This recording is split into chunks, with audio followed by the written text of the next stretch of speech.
নমস্কার, কেমন আছেন সবাই? আশা করছি সকলে খুবই ভালো আছেন। আজকে আপনাদের সাথে শেয়ার করছি ডাঁটা দিয়ে নোটে শাকের তেঁতো চচ্চড়ি।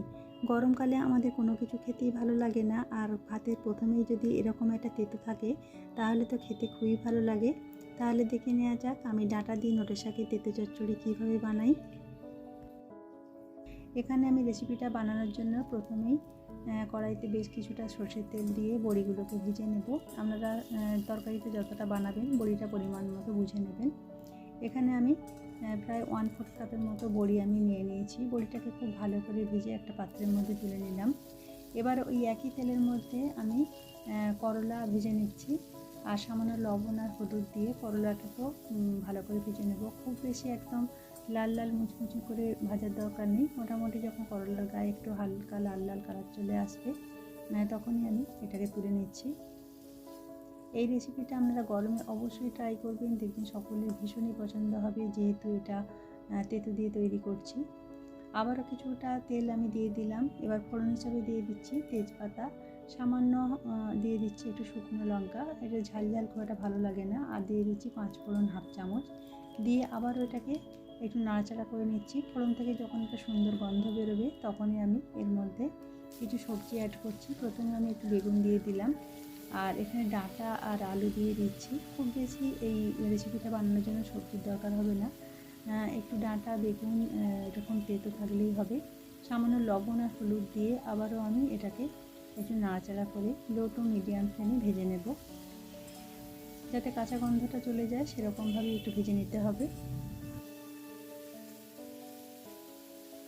বন্ধুরা, আমার চ্যানেলে আমি খুব কম মশলা দিয়ে এরকমই সহজ সুন্দর রেসিপি শেয়ার করে থাকি। আপনারা পারলে চ্যানেলটা ভিজিট করবেন, দেখবেন সকলের ভীষণই ভালো লাগবে।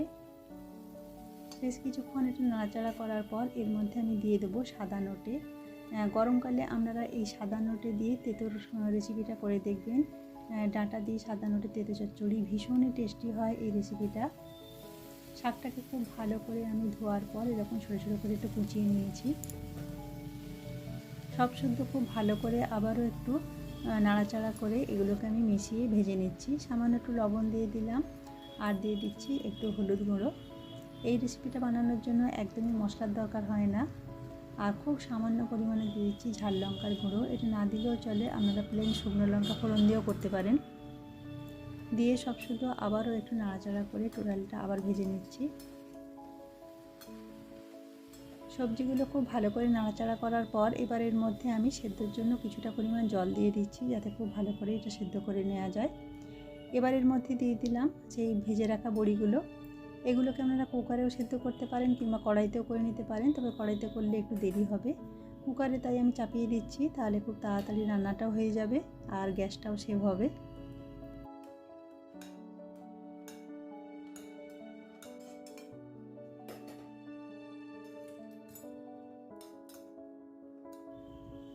করলাগুলোকে যে ভেজে রেখেছিলাম সেগুলোকেও আমি দিয়ে দিচ্ছি। দিয়ে এবার ঢাকাটা আমি বন্ধ করে দিয়ে 2টো সিটি দিয়ে বসিয়ে রাখবো, তাহলে খুব সুন্দরভাবে এটা সেদ্ধ হয়ে যাবে।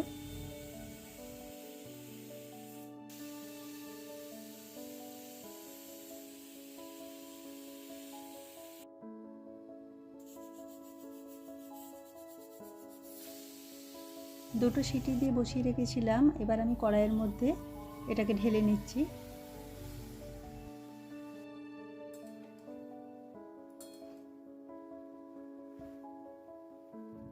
যেহেতু শাক তরকারি একটু ঘন্ট ঘন্ট হলে খেতে খুবই ভালো লাগে, আমি সব শুদ্ধ আর একটু খুব ভালো করে নাড়াচাড়া করে নিয়ে এগুলোকে ঘেঁটে দেব।